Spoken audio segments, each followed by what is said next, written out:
How you doing, brother Mike? Good, G-Paw. How you doing today? I'm good. Is this mic working okay today? Yep, clear. That's good. I was on a couple of lives this past week, and it just didn't seem to be working very well. Yeah, it works when it wants to, just like with any kind of technology. If you Of really course, think about it. you're right. So, how's things in your part of the woods? Everything's going pretty good. I had a leopard clown girl. She ovulated on the 8th, and she's just laying back there on the heat, just waiting on the prelay shed in about a week or so. That's great. That's good. Good. The family doing okay health wise. The daughter doing better. Everybody's doing pretty good. Well, that's good to hear. Good to hear. Appreciate it. Yep. Well, we'll grab the people in the audience real quick. We got somebody named Michael Duvall, somebody named G-Maw. G-Maw. We also got Dennis West. Thank you, Dennis, for tuning in. Dennis? Welcome Pete in. with Garden State. Hey, Pete. And you guys that aren't blue, I'll take care of that later today. Our guest back there double dipping, John with Void Century. Welcome in, John. And we got Mike with Erectile Dysfunction. How's it going, Mike? Mike. Well, I'm just going to go ahead and get into this, brother, and bring John on stage, and we're going to get this show started. For sure. Welcome, John. What's up, everybody? How we doing? How you doing, John? Welcome in. I'm good. I'm doing good, man. Doing good. Tuning in on a Sunday. Figure I'd kind of mix things up, actually be a guest on the spot instead of the host, for a change. There you go. It's a little bit different, huh? Yeah. I don't have to worry about making sure I address everybody's comments. I get to just kind of just relax. And You ain't go around pushing the wrong buttons and canceling the live or nothing crazy, huh? Right. See, man, when I had to fly solo and take the driver's seat, I felt so lost. I was like, Carl always does all the clicking and grabbing and posting videos and stuff. Yeah. I come on, I chat him up, and we just kind of roll with it. I just make sure I pay attention to the comment section. But yeah, it's all pretty good and well too. You guys do a good job, though. I'm proud of y'all. Yeah. For sure. We're hanging in there. So, John, everyone knows you from the podcast and everything, but we want to find out who you are. Absolutely. All share a little bit with us about your childhood, your life, whatever you'd like to share. Then I'm sure I got some questions in here. Oh yeah, for sure. All right. Well, I'm John. Void Century Serpents. Previous to that, it was under a different name. When I first got started, I was in a partnership with one of my family members, and some things kind of went a little awry. So I took this on as a solo project as far as the breeding aspect. But childhood wise, I grew up pretty, typical Indiana kid. You play sports, you go to school, you show up, you show out kind of thing. I held myself to a very high standard when I was growing up. Very studious kid, excelled well in school. That kind of stuff just came very easy to me. I have kind of a sponge for a brain, it seems like, kind of soak up just a bunch of useless knowledge all the time, and then can just spew it back with a very articulated way. Kind of got through high school, went off to college, found out I was going to be a dad, so life kind of took a turn for me. So I had to come back to town here in Indiana and start doing the dad thing full time, which really kind of changes you. It makes you grow up real quick when you welcome two newborn babies at the same time just before you turn 19. So it definitely it changes you quite a bit, quite fast. So, but kind of powering through all that, I had more kids and was married, got divorced. Then found my reptile community, and I've been kind of rocking and rolling with you guys ever since. I've kind of been a behind the scenes character a lot, kind of just sticking to myself, and haven't really taken to social media all that well, but I wasn't really invested in it growing up, even though my generation was the generation where it all kind of started to come about. It still kind of missed the mark on me. I was too busy doing other things, being outside and, working on cars and playing sports and stuff like that. So, yeah, for sure. Yeah. So, but overall, that's me. question. Talking about being 19 and having twins, right? Yep. This is a question I ask a lot of people. The moment you laid eyes on those, did you realize then how much your parents really loved you? I think in that moment, I realized everything that was taught to me made sense. Right. Yeah. So everything clicked finally. Right. So like I understood why they were hard on me. I understood why they pushed me for excellence. I understood why they wanted to see something come out of me. You know, they wanted to turn me into an amazing individual. It was so that I could be prepared in a way for when I became a parent too. You know, they wanted me to be this, you know, upstanding, upstanding person who was very empathetic and was tough but very kind in a way. So I know that when I laid eyes on my kids, I was like, now it makes sense. You know, that tough Yeah. exterior, your dad, right? You're the dad. You know, you're the guy that's supposed to be the superhero, the guy who stands tall, who stands strong. And these kids are going to look to you for guidance in so many aspects as they start to get older. But they're also going to come to you when they have a boo-boo and they're hurt, and you have to be kind and courteous to their emotions, but also teach them how to be tough, how to be strong, how to power through those type of moments of adversity. So you have to know how to balance the two. And I never learned that. I didn't really click it all together until I put eyes on my kids, where it all finally made sense. Definitely. Yeah, sometimes like when you're right out of high school, like you said, in college, and growing up, high school and stuff, and your parents are like, oh, you got to do it this way or this way, and you're like, no, I really don't want to do it that way. Then 15, 20 years down the road, I'm like, man, I'm glad that they really told me to do it that way. That way I didn't have to try to figure out a harder way to do it. And and like you said, you played football, was in the community, and some small towns, even some bigger towns, people give their word, but a handshake was the contract back then, or and stuff like that. A man's word or a woman's word is was better than any kind of paycheck or anything like that they would give you.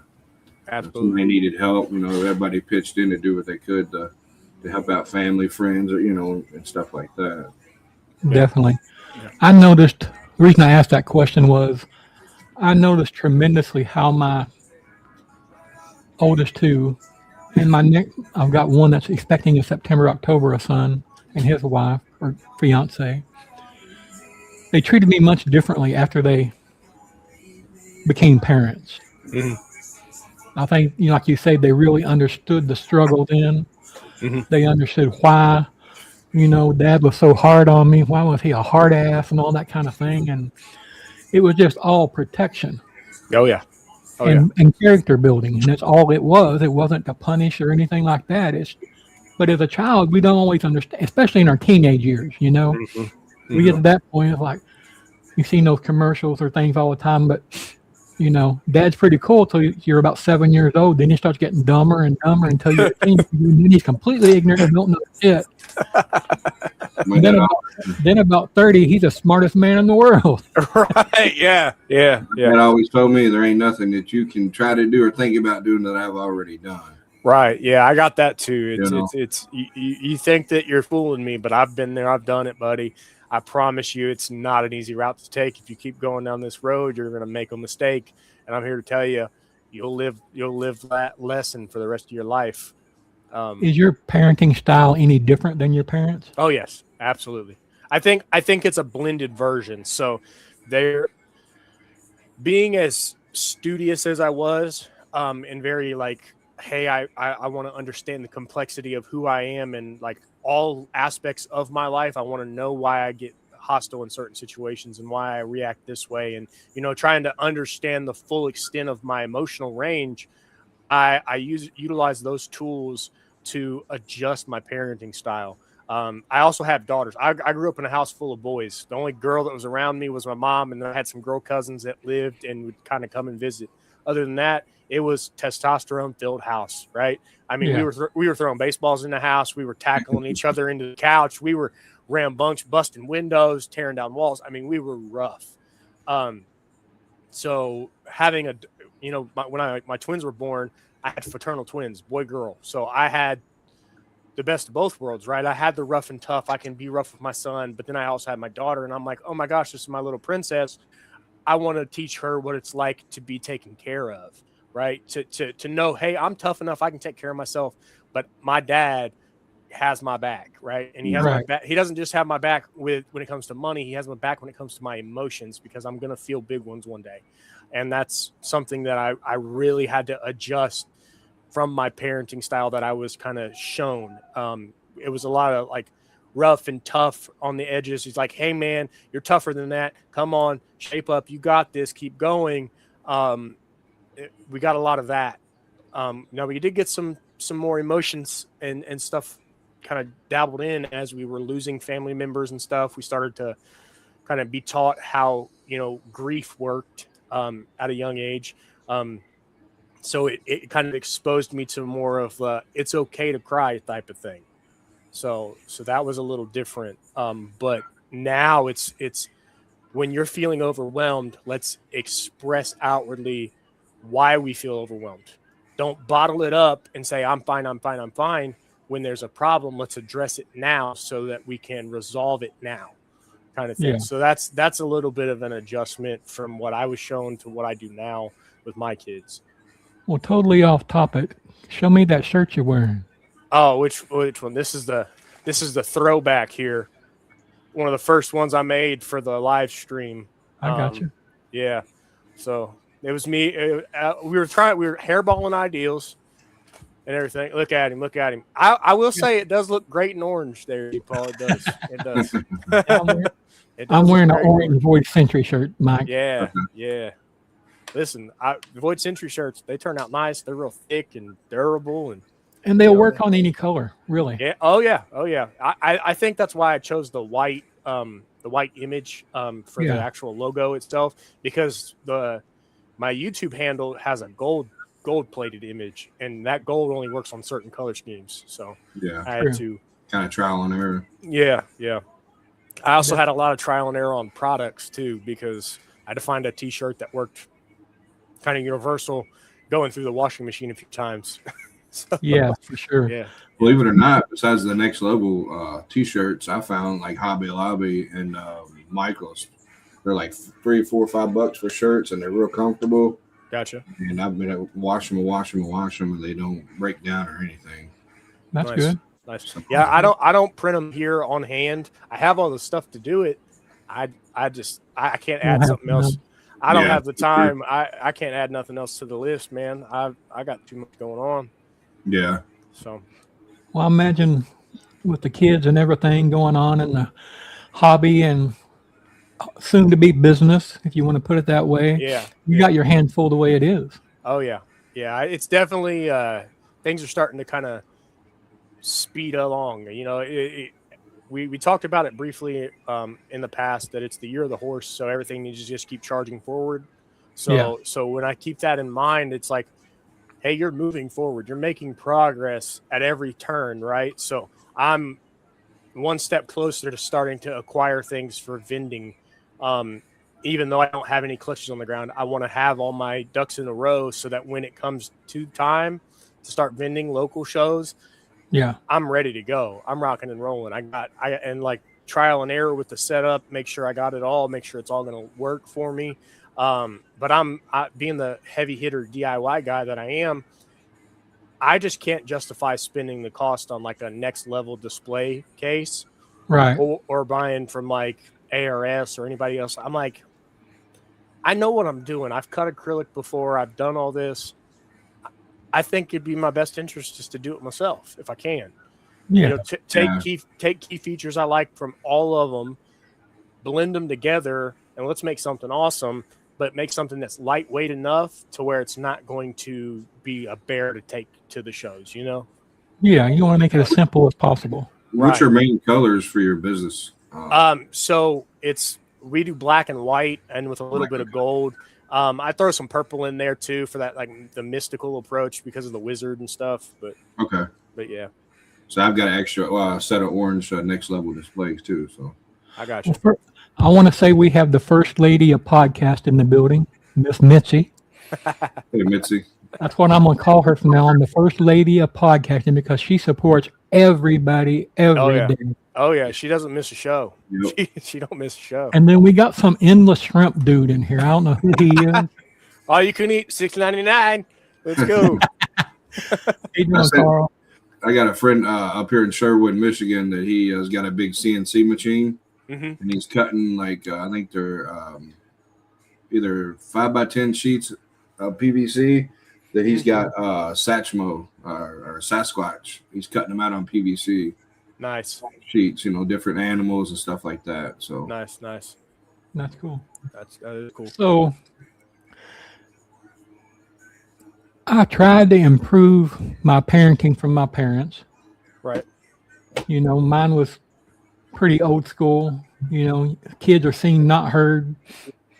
You don't have an opinion. You don't have feelings. You just play and survive. Right. If you want to put it that way. And gotcha. Punishment was harsh and swift. Yeah. A lot of drama kind of things. Now, I think that as far as parenting and punishment, I did a lot better job. I'm the guy that catch my kids acting up in a crowd, and say if it was here at the house, I take them in the bedroom, have them bend over the bed, they'd be crying, and I take that belt and beat the hell out of that bed. So everybody thought they got their butt tore up. Right. Yeah. And they knew that if I wanted to, I could. Mm-hmm. But I didn't have to do that very often. So kind of thing. Yeah. Fortunately, I did break I'm going to call it a generational curse, if you will. I believe there's some truth in some of those things. My grandfather died when my father was exactly 4 years old. My father died exactly when I was 4 years old. Now, no suicide, nothing like that. They did, it happened. And I thought for sure, because I've got two older brothers, and they done surpassed that. So I thought for sure that it was going to be me. Just the way it was going. Well, I survived that, but we lost the children's mother, my two oldest ones. They were actually, the two oldest ones were 10 and 11 when their mother passed. Kind of thing. And that leads me into something else, the question. Co-parenting can be difficult, and we'll discuss that, but as a step parent, are you experiencing that? So I'm not remarried, right? So I'm not remarried, and currently I am a single man. Oh, okay. I wasn't aware of that. Yeah. So some turn of events, life kind of diverts people in a certain sense. So it's just me. It's just me. Okay. But in the past, past relationships and things like that, where they've had children, I do a really good job of keeping that portion separated, right? Give positive feedback and positive input, but don't overstep, right? There's a certain parameter where now granted, marriage and being fully integrated in life is a little different than just actively dating someone, right? Yeah. Listen, I have the shirt, Carl. I didn't wear it today, but I have the shirt. Did that shirt cause the problem? No. But yeah, so when you actively date someone who has children, just setting the dynamic initially first, right? I don't have expectations of someone else to come in and parent my children, because they have both parents, right? So they have both parents actively in their lives. Me and my ex-wife, we co-parent so well, and we are so transparent, it really confuses people. But it's the way that we sought out when we first got together was, even if we're not together, we're going to parent our kids together, because that's the dynamic that needs to be set. They need to know mom and dad are going to be on even playing ground. What mom says is this, dad's not wavering from that same mark, right? You can't get away with both. Yep, that's always a good thing Right. because sometimes the kids will try to, well, mom said I could do this, but only over here, or, or you said I could do that over there. Then it's always a good thing that you guys are on the same page. Hey, John, my uncle told me the first time you marry for love, the second time you marry for money. I just didn't accomplish that. Right. Well, see, look, he said it right there. You go. First one's for lust. Second one teaches you what love is. The third one is your cash cow. Not me. I'm one and done. No, see, look, and that's and I've heard something similar to that. It's when you're growing up as a man, first girl you ever date, she's the one that's going to break your heart the worst, right? Yeah.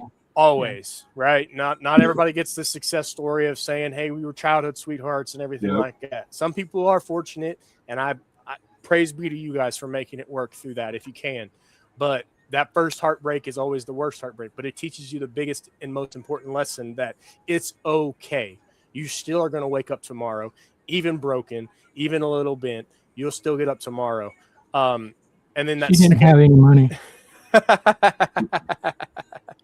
And then that second one is kind of where the depth sets in, right? Because you've learned, you've grown, right? So that second one that you get with is where you really start to explore yourself even further, right? So you start to understand a little bit, because usually what'll happen is your first girlfriend, you're about 13, 14 years old, first serious girlfriend, right? Second girlfriend's going to hit about 17 to 18, right? You're just coming into young adulthood, maybe even into your early 20s and things like that. So that's where all your learning is going to happen, right? Where you're learning how to be an adult. You're learning how to be an independent individual. You're learning what it's like to be living by yourself and everything. And that person that you're with during that time frame is going to be the person that you learn alongside of, right? And I give credit to my ex-wife because that's the person that she was for me. She was a person that I learned with, I grew with, we experienced what it meant to be a parent for the first time together. We established that dynamic early, and we kind of grew up together. But our paths diverted. Choices changed, and life kind of took us in opposite directions, and that's perfectly fine. It took me a little while to get to the place of acceptance with that, because that sense of rejection from somebody that you built so much with, really, I mean, it shocks systems, like what's wrong with me kind of thing, a lot. But overall, I think that next one, that next one is really going to be where you kind of say, hey, I've learned, I've grown, I've done it all, I've been it all, I've seen it all. So now I'm making a choice based off someone who fits with who I am. I'm not going, I don't have to change, nor do they have to change. If it works, it works. If it doesn't, it doesn't. And it's nothing to just be able to walk opposite directions from each other. Don't feel like we have to spare face or save face for the sake of things not going right. Yeah. And John, first of all, congratulations, John. 27 years is definitely a great accomplishment. Absolutely. And I hope you have 27 more, brother. For sure. And I do want to say, John, you're a fine young man. I'm not just saying that because you're on here. I've watched you over the last year or so, and you've grown. You're very well-spoken for your age. You're well-mannered. Thank you. And things. There's someone out there for you that will compliment you exactly, and we just have to wait till that person shows up. Oh, yeah. Oh, yeah. Yeah, I always say, I'm sorry, G-Paw. Oh, you go ahead, Mike. I was going to say that I've always been told or always heard, good things come to those that wait. Oh, yeah. Yeah. Patience is a virtue, right? Waiting can be a bitch. As a young man who sometimes is hot to trot, waiting is a pain in the butt. Let's just say. For sure. Yeah. So, like you and I discussed backstage, when my second wife and I were divorced, the first year was pretty rough. There's all those raw feelings and the hurt, and you just kind of want to snap back and hurt back, say things you don't really mean, but you say it because it makes you feel better. Mm-hmm. Did you all experience any of that during that honeymoon period or whatever? Oh yeah. So that initial sting, initial shock, of everything that kind of transpired. Really, I didn't go out of my way to try to hurt her, but there was a lot of things done out of spite in a sense, right? Yeah. So it's okay, I'm going to get myself so good that you won't even be able to touch me kind of thing anymore. So through that, I took it as a personal challenge of if you don't think I'm good enough for you, you've made a decision to choose someone else, I'm going to prove to you just how wrong you are by going, and I'm going to repair my mental health. I'm going to go and I'm going to start going to the gym frequently. I'm going to go and I'm going to start getting tattoos frequently. I'm going to start taking care of myself and investing in myself in a way that I promised her in the beginning that everything that I'm doing for the sake of you and our children. I'm sacrificing now so that when I get older, I don't have to sacrifice anymore. Right. And that's that virtue of a man is you carry the brunt of the world for those people that you care about for eternity. You don't stop doing things for them. And that was the promise and commitment that I made initially. So when we separated, I was like, okay, now I'm going to start doing things for myself and I'm not going to feel guilty about it. Well, I went from being well over 300 pounds down to about 205 pounds. And I mean, just smoke show. Made all the difference in the world, right? It did. It did. Yeah. And it's hard, you know. I mean, I think I'm under 300 now from 500, and I've fought it my whole life. Right. You know, the senior in high school, I was playing football. You know, I was 6'4", 6'5", 365, and I was a beast. And then went and, you know, played ball and things and introduced to steroids and, you know, started eating like a horse. Mm-hmm. The problem with that is when football's said and done, that habit of eating like a horse is still there. Yep. And there's nothing you can do about it other than to give in or fight. Oh, yeah. And it was easier to give in. Yeah. Yep. You know, because that's when you're trying to get out in the world and make a living and develop a family and stuff, and you didn't have time to focus on you. Like you said earlier, you were trying to provide and be a good father and husband and provider. Mm-hmm. So, and it's, you know, I've came down to 300 a couple of times, once due to surgery, and the second time was just me. Right. But the wife sends me a message every day. Have you eat yet? Nope. I'll eat when I die. You know, I used to live to eat, man. It was the greatest thing in the world. Think about all day, what's for lunch and what's for dinner and what am I going to snack on tonight? And that steak smells damn good. And now it's like, you know, I don't care what I eat. None of it tastes good to me anymore. None of it's appetizing. That whole draw is just simply gone. Yeah.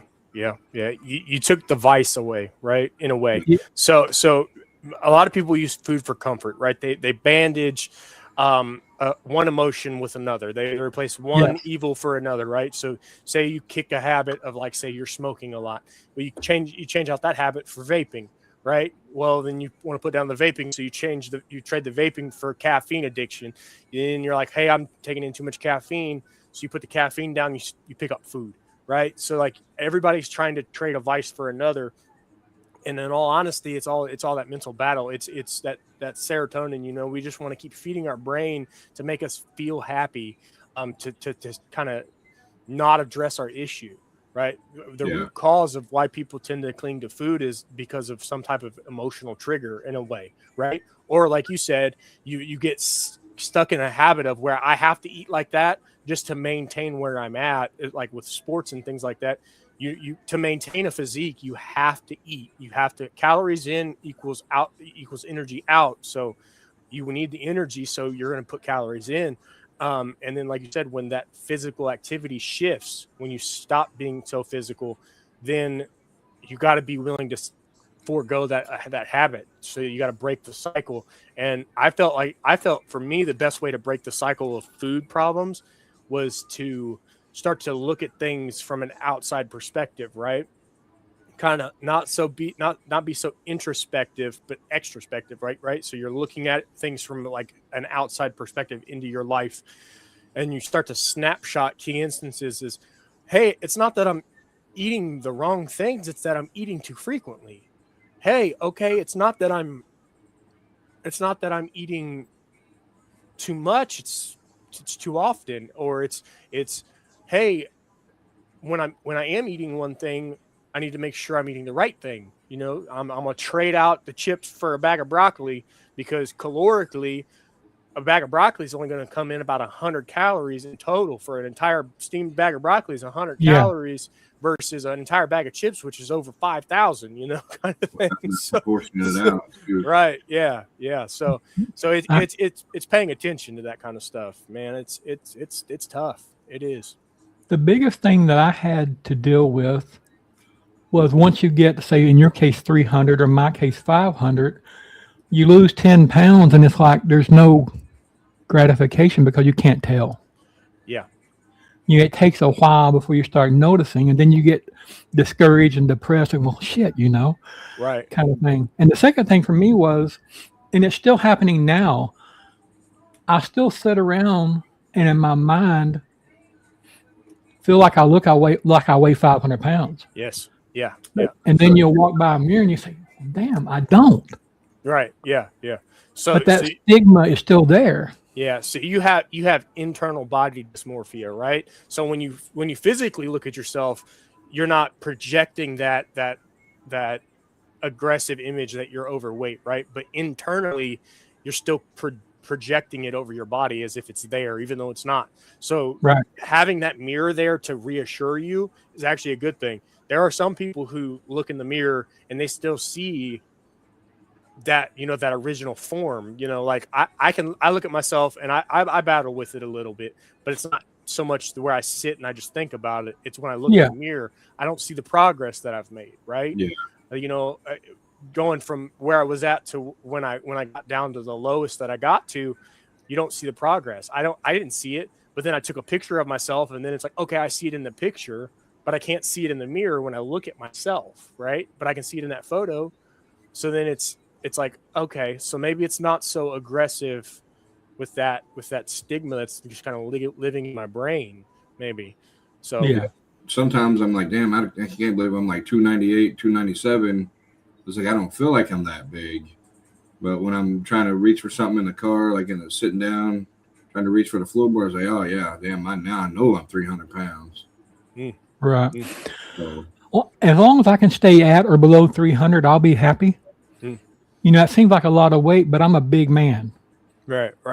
Yeah. I mean, being taller, you can carry more weight, right? And it balances out, stretches it out. Yeah. So it's not a bad thing. So, I mean, you look like my bones are bigger than normal people's. I mean, it's just weird. I wear like a size 17 shoe, you know, and all that kind of stuff, and great big rings, got these big monster hands and stuff. And I used to think about going in the military, and they wanted me back then to weigh like 200, 215 pounds. I'm going, damn, I'd be a walking stick then, you know? Yeah. You feel like a skeleton, I promise you. You start to look real sunk in the neck. Like I noticed that when I went from where I was at to when I got to, because I'm 6'2", so I'm a little bit taller. So when I lost all that weight, my neck got real thin. And I thought something was wrong with me. I thought I actually was sick. So I had to go to the doctor and everything. And they were like, nope, you're okay. You're perfect parameters. You're doing great. All right. We're going to take this break here and play a couple commercials. It's going to be 2 minutes. So if you need to do anything, you got plenty of time to do it. Yeah, I'm just going to refill my water real quick.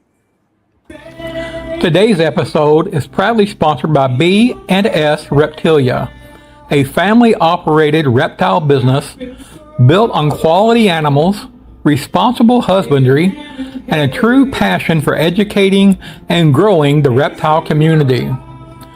With a diverse collection of species and a commitment to animal welfare, B&S Reptilia continues to set the standard for excellence.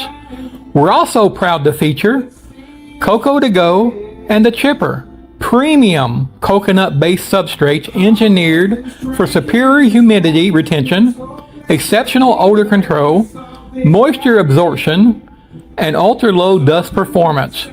Whether you're keeping ball pythons, boas, or other reptiles, these substrates help create a cleaner, healthier environment. Support the companies that support reptile education and the Behind the Scales podcast. Go out today and get your Cocoa to Go or the Looking to take your reptile game to the next level? Husbandry Pro is the all-in-one tool serious keepers and breeders trust. Track feeding, sheds, weight, breeding, and lineage, all in one place. Monitor your entire collection with ease, stay organized, and never miss a detail again. Whether you've got a few snakes or a full-scale operation, Husbandry Pro keeps your records dialed in and your animals thriving. And right now, you can try it. Free. Use code RIVENSFORGE. 60 and get 60 days free. That's Husbandry Pro, built for keepers by keepers. ReptileAds.com is the modern marketplace for buying and selling reptiles, amphibians, and exotic pets. Built by Purple Turtle Technologies, we're creating the most trusted platform in the industry. Join thousands of breeders and collectors on the most trusted reptile marketplace. List your animals, connect with buyers, and grow your business with Reptile Ads. Enjoy our easy access to stores as well as a genetic calculator for your convenience. Stop by and check us out today. All right, we're back. So we do have some new commercials coming. They're being made now. Basically the BNS one, because I think I did a crappy job, but I had to put something together. Oh, it doesn't look bad. Doesn't look bad at all. But I think everyone's going to be getting a new reptile ad commercial. Okay. I had asked to have one of those made, but Zach is going to have one made himself and distribute it to all of us. So Yeah. we'll all be getting a new one there as well. Cool. Yeah, So- the music in the background comment, I think it might be mine. I got music playing in the other room. Oh, well, That was when G-Paws was recording. I think Jelly Roll was on there. Yeah, I had- Okay. in that commercial, I had Jelly Roll was on with about the time we were going to the concert and things. Yeah, that was right. I got before you. I the got you. concert. I got you. Okay. Also, shout out to US Arc and US Arc Florida. With that, Yes. we wouldn't be able to do what we're doing here. Oh yeah. 100%. And I need to add that logo too. So you need to give me a reminder, Mike. For sure. Also, I know we're not sponsored by RGI. A lot of people use RGI. Yeah. They're shed testing this week. There's a code on their website and also like on the posts on Facebook and Instagram. That money's going towards a lady that has cancer. Her name's Jennifer. So just go grab you a couple shed tests and that money's going straight to her. I believe they're a breeder family as well. And everything through the 16th at midnight will go to them. Yeah, 100% of it is going to them. So I just wanted to throw that in there, G-Paws. So if you guys have anything you need to test, go ahead and buy it now so it'll go to benefit that family, because I've been there, someone dying from cancer, my wife did, and things, and the last thing you need is financial worry when you're trying to take care of everything else. So Oh, yeah. let's try to help those folks out too. You were going to say something, John? No, I was agreeing with you Oh, okay. over the shed testing. Yeah, going back to something you said earlier about the adrenaline or morphines, or I don't remember the word you said. I can't. Serotonin in your brain. That's a good thing. Yeah. I think that's with everything. We constantly find that whether it's whatever rush it is, it used to be sports, right? Yeah. Then it turns into women, and it turns into music and the snake hobby and friends. And as you get older, all those things changes. Yeah. And you look back at it and you think, man, I was just pretty foolish. Yeah. But Yeah. young people can understand that the biggest fight they'll ever have is the one between their ears. Oh yeah. Oh yeah. Yourself will lie to you all day long. Yeah. You're gonna always be your biggest critic. You're gonna be your biggest judgment. The hardest battle, like you said, be the person that you fight in the mirror every day. My stepfather, as much as he was a bad influence, one thing he said to a point shows a lot of truth. He said, the only person you can trust is you, and only if you're looking in the mirror with a razor to your throat. Fair. And just going back to what I said earlier, your emotions will lie to you. Oh yeah. Your emotions, the Bible talks about it, and a lot of churches will talk about it, and that's not what we're here for, but there is a separation of mind and body. You know, your emotions and your mind can cause you to think things or whatever that you don't need to think. Yeah. And at the same time, your body has its own cravings. So it's a total struggle, and it's okay to struggle. That's the biggest point I want to make. You are going to struggle. I don't care who you are. It's going to happen.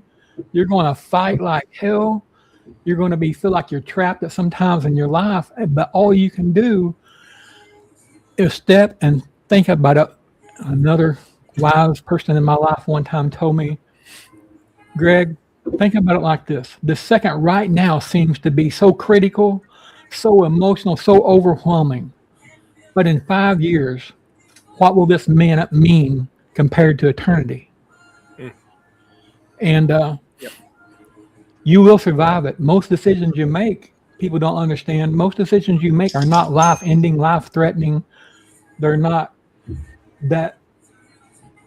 It doesn't impact you as much as you think it will. You can recover from it, I guess I'm saying. Right. Yeah, and a lot. Oh, sorry, G-Paw.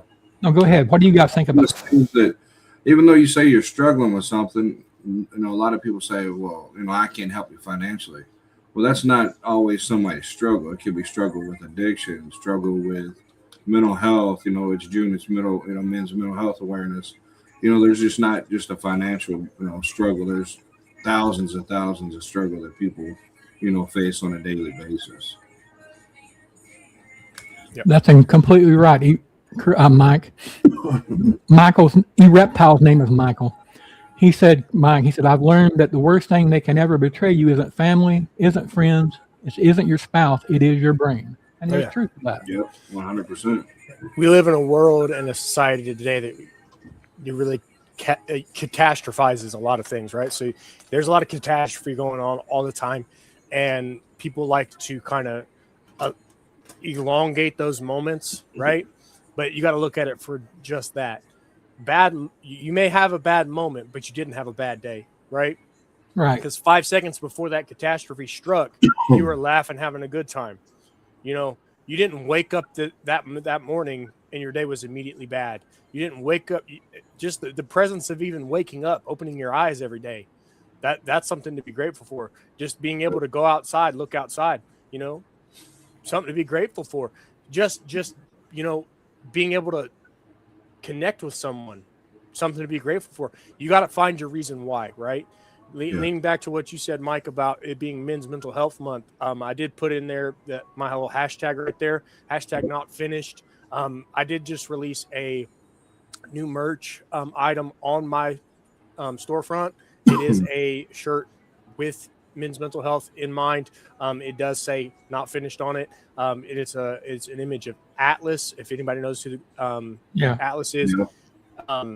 And he's carrying the weight of the world on his shoulders. And most men feel that. Yes. You feel like you carry the weight of your world on your shoulders every day. But guess what? We're here for you. We got your back. I'd much rather carry the weight of your burdens with you than your casket to your gravesite. So remember, hashtag not finished. Go out, promote that men's mental health, advocate for it. I know it kind of gets washed and kind of swept under the rug with all the other things that go on because we're right in the peak of summertime, guys. But don't forget to go out and support those types of things. And what's known is manageable. I mean, if you know that this is going on or that's going on, you can manage it. You just got to figure out how to manage it, talk to somebody.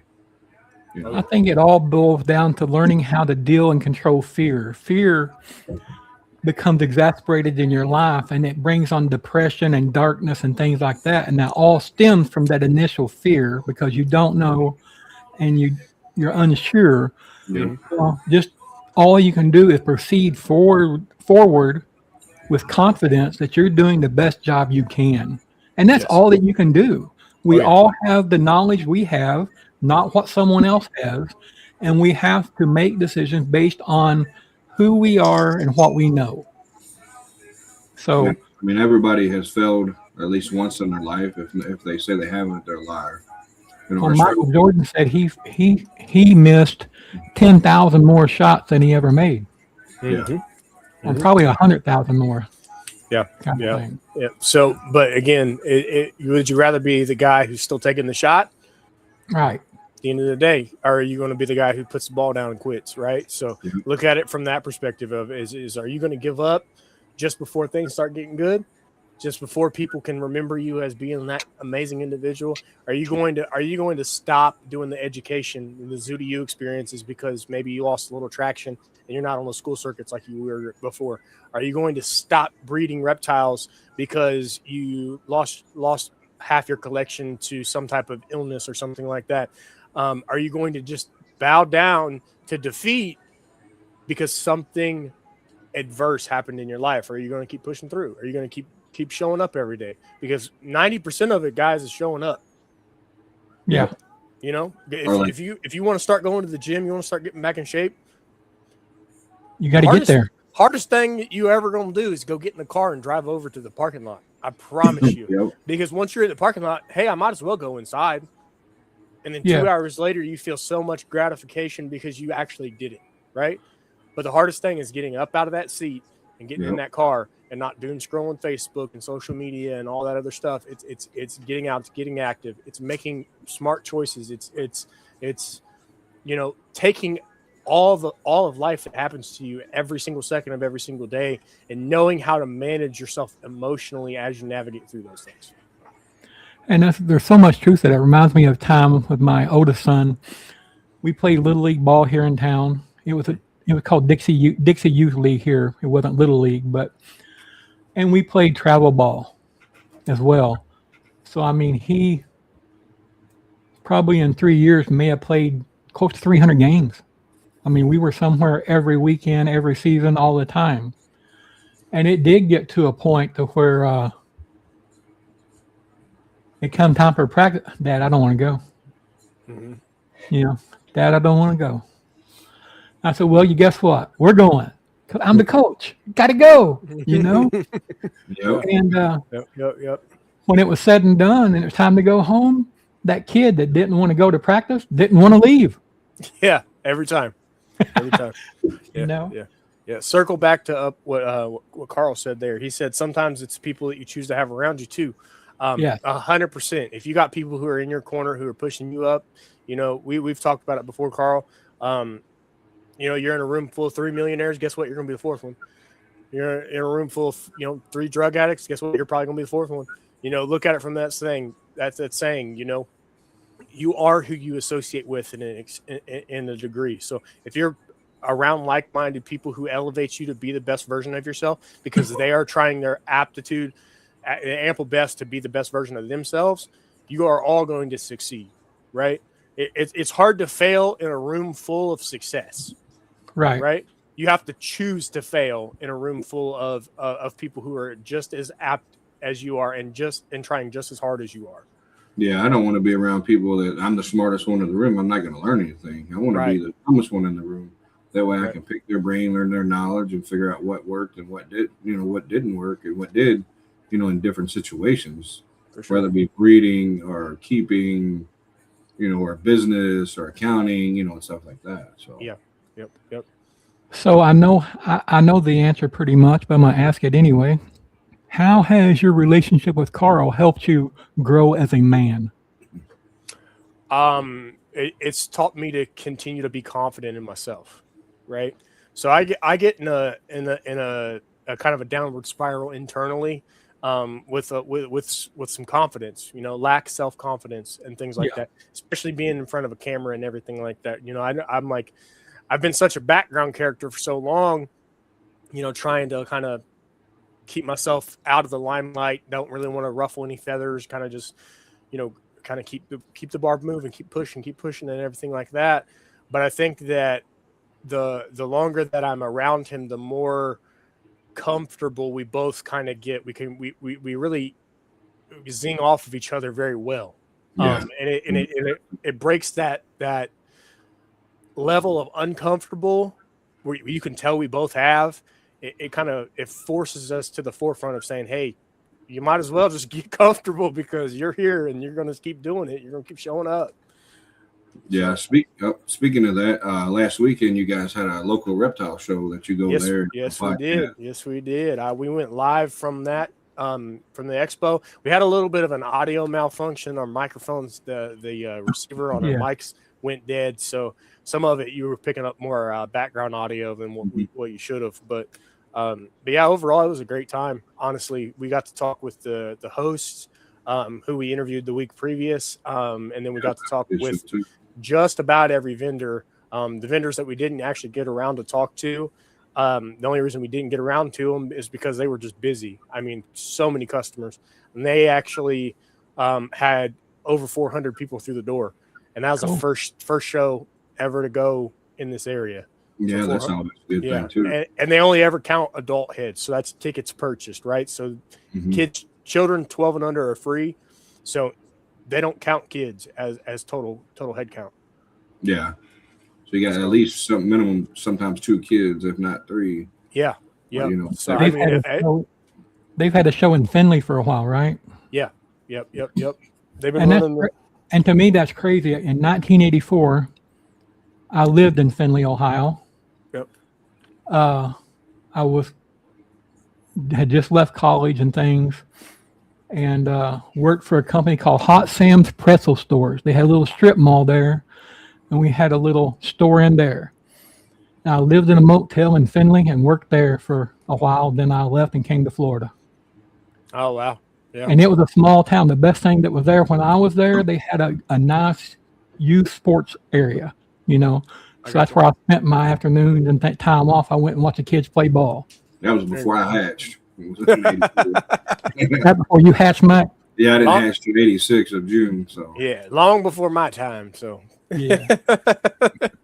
But it was a nice town. I mean, small town. It was a country, laid back town and kind of things. I really enjoyed that.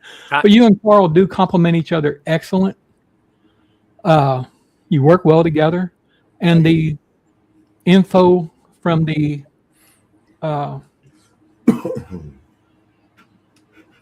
people that hold the reptile show and things, Julie and Richard, it was excellent. You guys did a great job. I'm going to give you kudos for that for sure. Thank you. Yeah. Oh yeah, because you got some people, I mean, just like to talk over that person and this person. I mean, you guys really communicate well and feed off of each other too.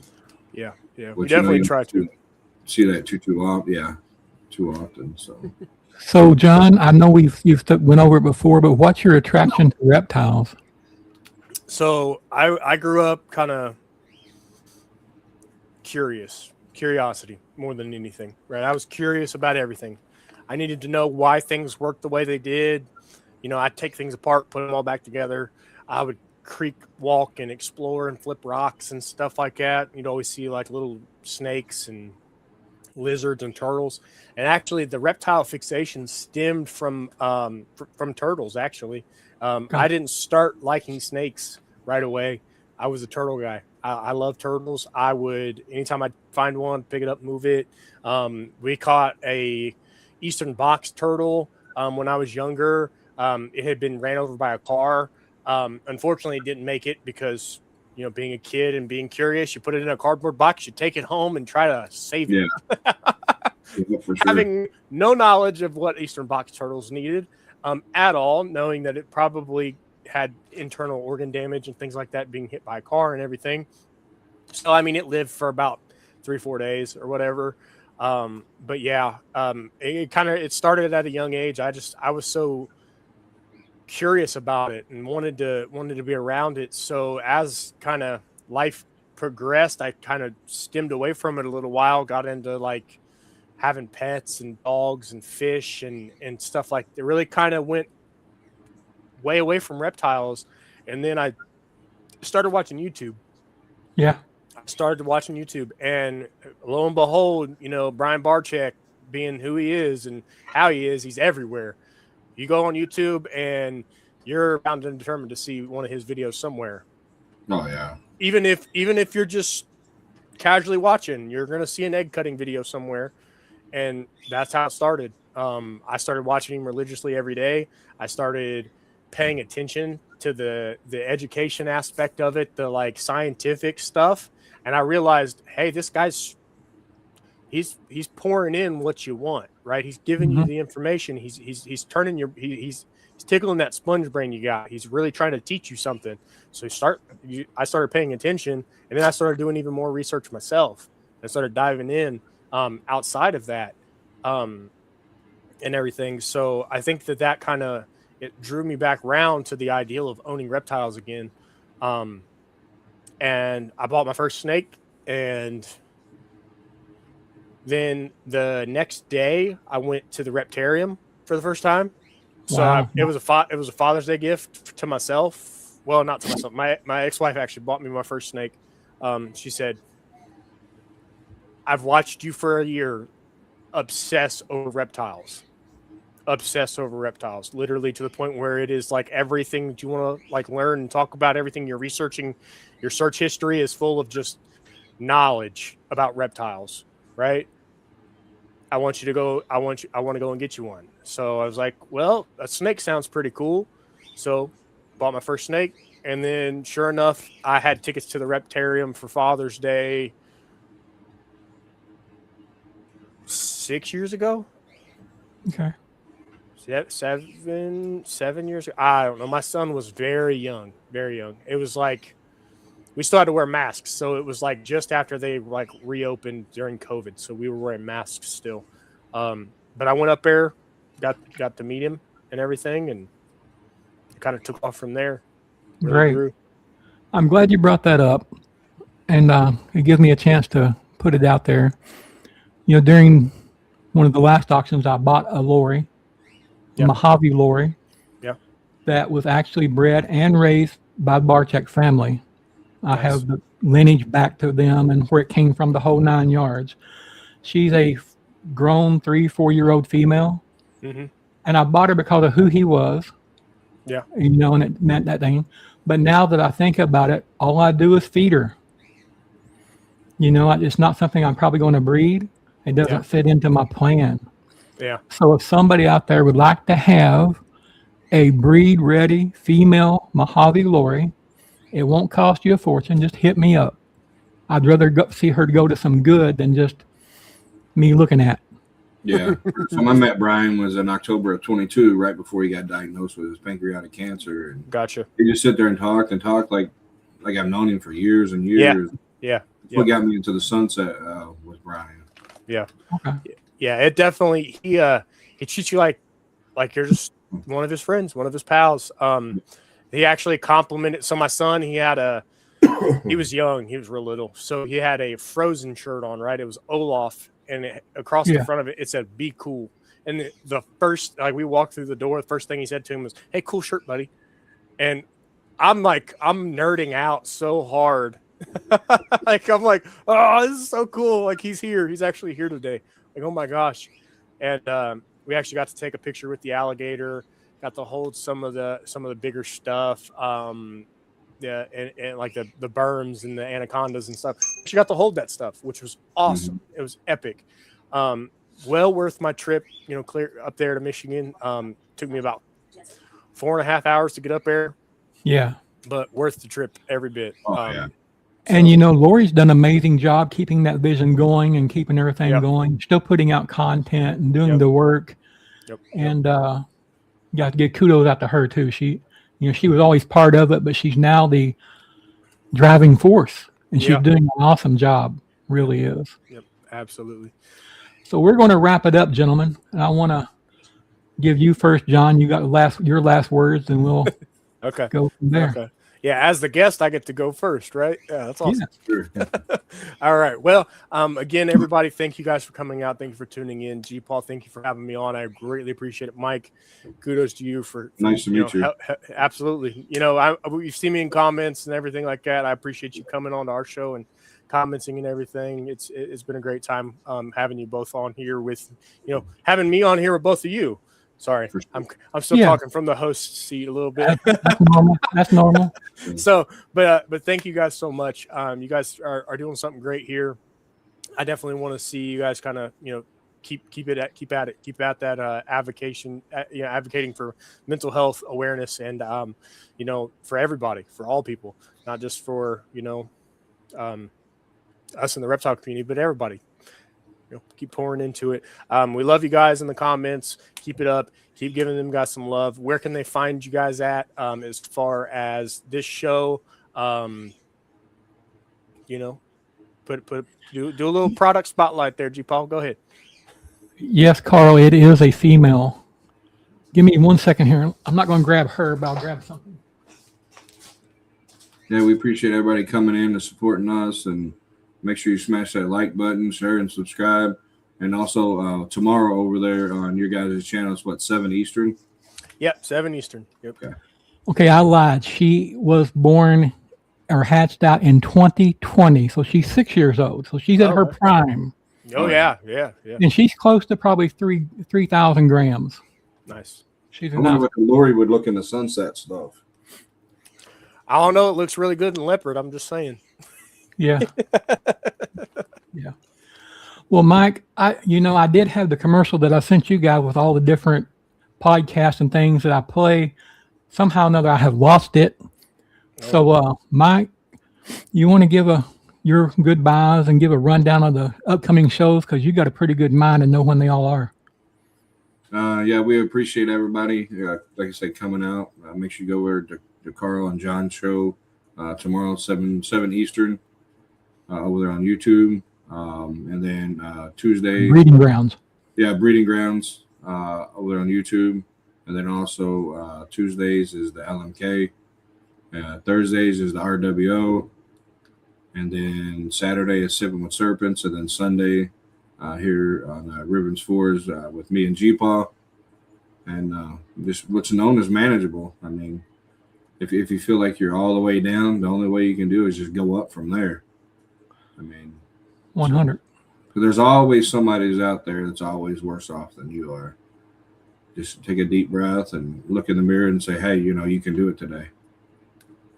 I agree. It's time to go forward. It's not going to go back. Sorry, G-Paw. No, you're fine, buddy. You're doing great. Also, right now on FNA, that's one of the reasons I'm winding up a little bit early. On the FNA show, I think they have Val on, so everybody needs to go over there when they sign off here and check them out. Watch some races, win some things. John, I will say this, and I'm not just kissing your butt, okay? You're one of the best guests we've ever had. I like it. You communicate well, you express yourself well, and you're easy to conversate with. And you've had those hard guests where it's kind of like you're pulling teeth. Yeah. So I do appreciate that. And I want to thank Mike for doing this with me. And as far as keeping this up, as long as I'm breathing and have the computer, I'm going to try to keep it up. Because it's important to me. I faced all those struggles, guys. I wanted to die. I wanted to give up. I gave up. It just became so overwhelming. You can be surrounded by lots of people and be so alone. But normally it's you who are making yourself alone. You just have to look at the situation. Yeah. There's always somebody you can call. There's always somebody you can talk to.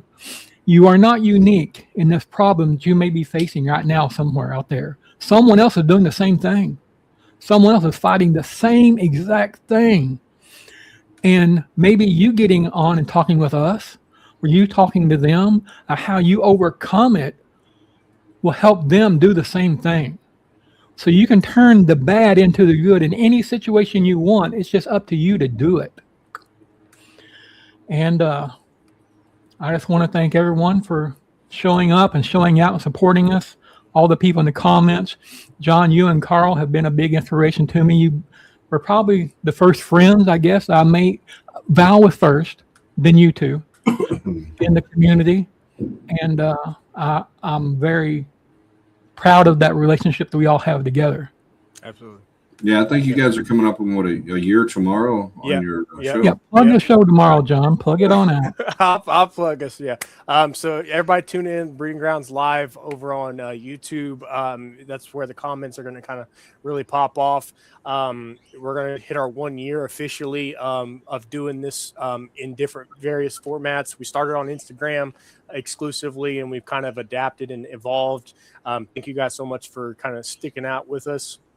G-Paw, I think you were kind of one of our first fans, and we greatly appreciate you for tuning in every week and everything. So Thank you so much for that. But yeah, we will be live tomorrow, 7 p.m. Eastern. It is our 1 year anniversary, and I think if everything works out, we're going to have all of our sponsors for the year hop on with us. So it'll be a big party, guys. Come on, kind of talk some mess and have a good time with me and Carl. So, Well, you know I'll be there. yeah, oh yeah, For sure. for sure. All right. I need you or Carl one to make me a commercial for the breeding grounds. I got you. Yeah. Yep. I keep meaning to, and I forget. You just got things, Yeah. you know. Yeah, we're still prototyping intro videos, so we'll Yeah. get it all. We'll get it all. I understand. So, yeah. All right. Thank you, everyone, and I'll see you guys backstage if you want to hang out. Cool. See you next week. Have a good day. Operation Deeds, Not Words 2 is dedicated to empowering and uplifting disabled veterans and first responders through unwavering support, meaningful resources, and real opportunities that honor their service and sacrifice. Our mission is to build a thriving, impactful organization driven by the shared vision, commitment, and accountability of our team, because when we work together, there is no ceiling on what we can accomplish. We are equally committed to the growth of our team members, actively encouraging them to expand their voices, followings, and businesses as essential pillars of our mission. Being part of Operation Deeds, Not Words reflects great credit upon our members, uniting communities in the Fat Man Nation. Green Line morphs under a shared purpose rooted in service, resilience, and action-driven impact. Deeds, Not Words.